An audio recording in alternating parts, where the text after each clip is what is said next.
안녕하세요. 이락규 목사입니다. 롯의 아내는 소금 기둥이 되었고 모든 것을 잃은 채 롯과 두 딸만 남았습니다. 창세기 19장 30절에서 38절 말씀입니다. 소돔과 고모라가 죄악으로 인해 멸망하였습니다. 롯과 두 딸은 하나님의 자비로 소돔과 가까웠던 소알성으로 피신하여 살았습니다. 하지만 롯은 소알에 거주하는 것을 두려워합니다. 아마 소알성도 소돔의 죄악된 모습과 별반 다르지 않았기에 언제 멸망하게 될지 알 수 없어 그런 것 같습니다. 그래서 롯은 두 딸과 소알을 떠나 산에 올라가 동굴에 거주합니다. 한 가지 안타까운 것은 자신을 향한 아브라함의 마음을 아는지 모르는지 롯은 아브라함에게 돌아가지 않았다는 사실입니다.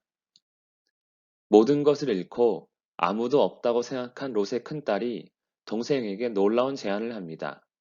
아버지를 술에 취하게 한 후 아버지와 동침하여 후손을 이어가자입니다. 소돔에 살면서 소돔의 죄악된 모습을 그대로 닮은 것입니다. 롯과 두 딸은 정말 전부를 잃은 최악의 상황입니까?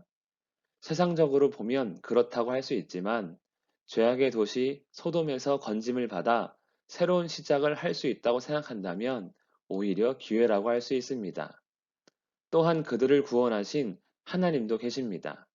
하지만 여전한 죄악의 영향으로 잘못된 선택을 합니다. 두 딸은 아버지 롯에게 술을 마시게 하고 큰딸이 먼저 아버지와 동침을 합니다. 하지만 술에 취한 롯은 알지 못합니다.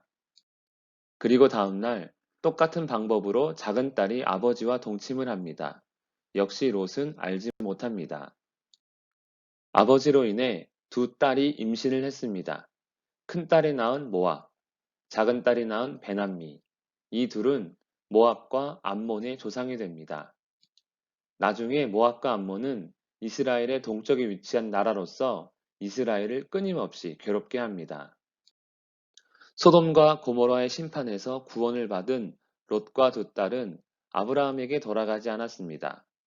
자신들을 구원한 하나님을 의지하지도 않았습니다. 오히려 소돔의 영향으로 악한 계획을 세웠고 실행했습니다. 그 결과가 이스라엘의 대적 모압과 암몬입니다. 결국 모압과 암몬은 소돔의 죄악의 열매인 것입니다.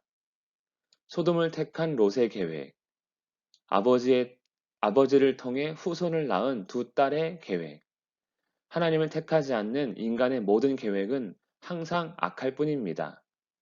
우리는 우리를 죄악에서 건지신 하나님의 계획 가운데만 머물기를 원합니다. 기도하겠습니다. 살아계신 하나님 아버지, 죄악의 영향을 받지 않기를 원합니다.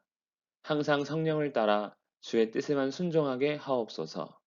예수님의 이름으로 기도합니다. 아멘.